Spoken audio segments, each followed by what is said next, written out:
Erasme, ce grand personnage littéraire dont le nom vous est sans doute familier, naît le 28 octobre 1466 à Rotterdam, aux Pays-Bas.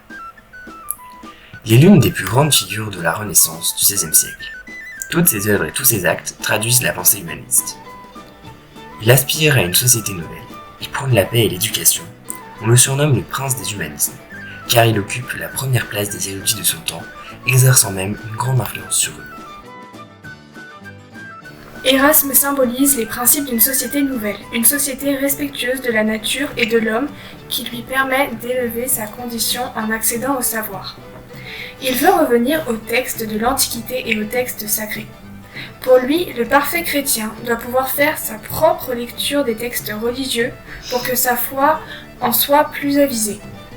C'est ainsi qu'il écrit L'éloge de la folie en 1509, où il dénonce de façon satirique les superstitions et certaines pratiques de l'Église.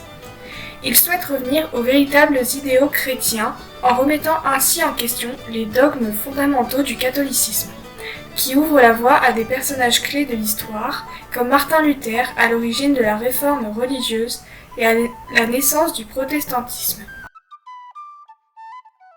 En effet, d'après Erasme, la parole du Christ a été déformée par les scribes. C'est pourquoi en 1516, il publie alors une traduction du Premier Testament du grec au latin pour remédier à cela. La Renaissance est une époque marquée par les conflits, les guerres de religion notamment. Erasme est touché personnellement par la violence de son temps. En effet, l'exécution de son meilleur ami Thomas More par le roi Henri VIII en 1535 choque profondément. Il devient ainsi un fervent défenseur de la paix par ses nombreux voyages et correspondances à travers toute l'Europe. Son rejet de la xénophobie, mais aussi sa volonté d'élargir le cercle des humanistes et la sphère des érudits de son temps. Il est le symbole de la République des lettres, une république sans patrie, sans nation, sans frontières et sans guerre. Il est un des représentants du pacifisme. Erasme considérait la paix comme le bien le plus précieux de l'humanité. Erasme développe une pensée novatrice pour l'époque, telle qu'il pense que l'éducation doit être accessible à tous, intellectuels comme gens du peuple. En effet, Erasme est sensible à une éducation des enfants de tout milieu, car lui-même est fils illégitime. Issu d'un milieu défavorisé, il reçoit le début de son éducation au monastère. Plus tard, il retranscrit de nombreux ouvrages de l'Antiquité afin qu'un plus grand nombre de personnes aient accès aux connaissances dont ses œuvres regorgent et afin qu'ils puissent se forger leur propre opinion sur de nombreux sujets. Le prince des humanistes souhaite que les maîtres reçoivent des formations libérales.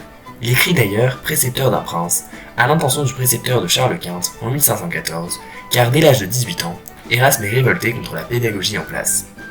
Il dénonce également dans Les Antibarbares, publié en 1529, les mauvaises méthodes des maîtres, et y aborde alors le principe d'éducation ludique.